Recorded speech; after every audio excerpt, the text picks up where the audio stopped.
Hey, what's up guys? This is my Magicka Nightblade PvP build for the Waking Flames patch. This build will also be extremely effective in Deadlands. Without further ado, let's get right into it here. Go ahead and buff up for you. So here's the front bar.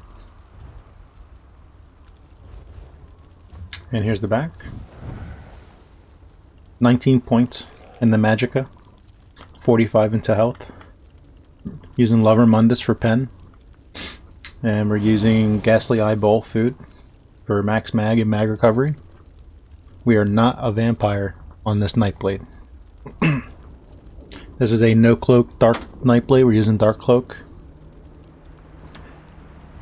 Get into the sets. So front bar and back bar, we're using Heartland's Conquer. Make sure you gold this out. I was lazy. We went sharpened. I went with a crusher enchant. I also went on Resto Staff back bar, Heartland's Conquer, powered. Give me that 16% healing done. For monster set, we're using Kajalaner's Nightmare. This is really good. This build focuses on single target damage. So once you pick somebody, you gotta stick with it. Build up the stacks, and like I'll buff up here so you can see. It's a 10k tooltip, 10k instant magic damage from this Kajalaner Nightmares, and it's undodgeable. The other set we're using is Grace of Gloom. Get a line of health, healing taken, another line of health. When you take damage, become Living Shadow for 10 seconds, causing you to heal for 2k health every 2 seconds. And the best part about it is you get major evasion. It can occur every 20 seconds and scales off max health. This set's really good on Nightblade. I'm using the chest and legs. And then we're doing the jewelry. I went infused mag recovery and then healthy spell damage on the other two.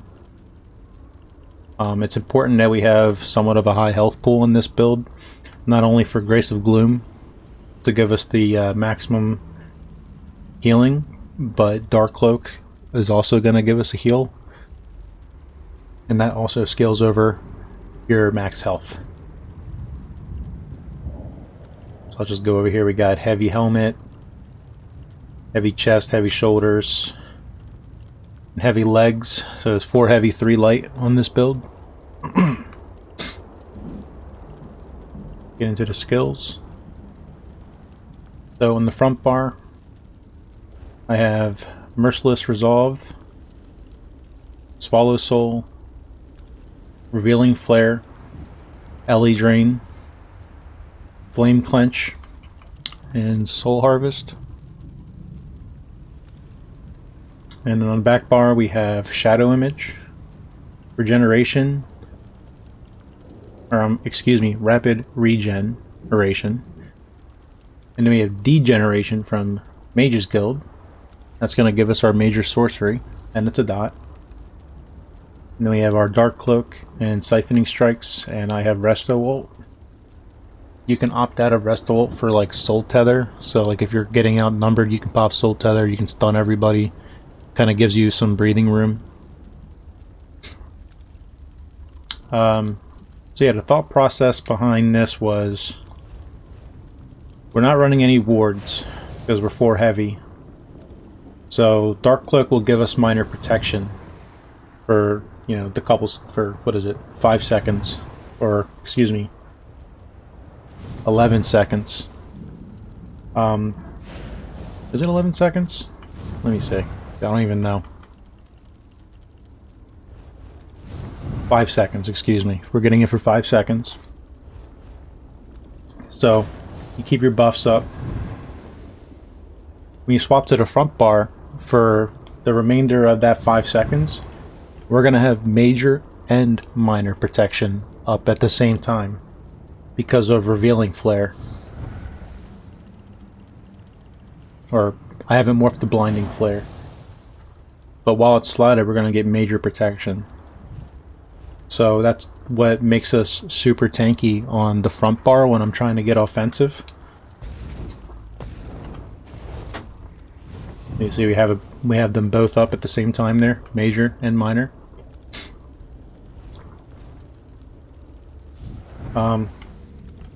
Typically you want to keep up your Dark Cloak, keep your rapid regen going, always remember to put a shade down, and you typically want to just play within distance of your shade.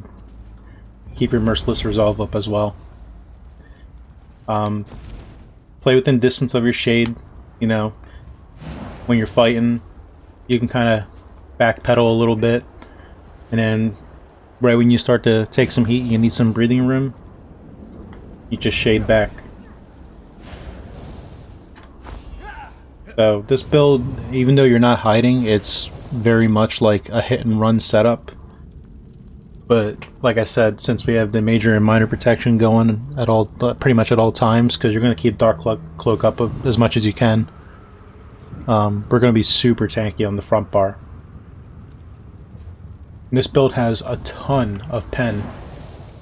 Like, look, we got 15.5k physical and spell pen, and that's not even considering Ellie Drain yet. Ellie Drain's going to give us another 5k, so that's 20k pen.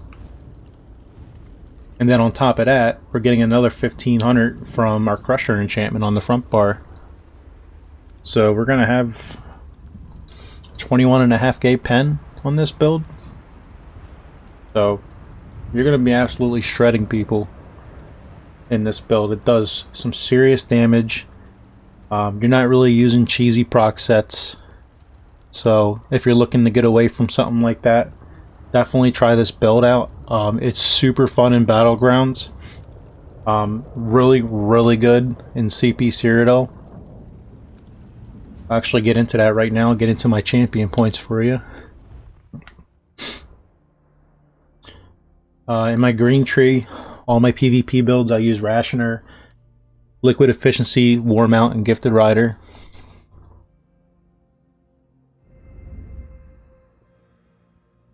And then in the blue tree, I'm using Arcane Supremacy, Ironclad, Master at Arms, and Swift Renewal. Swift Renewal is going to boost our rapid regen, our Dark Cloak, and it's even going to up our Grace of Gloom, because they are all healing over times. Those are all of our hots that we're going to keep up.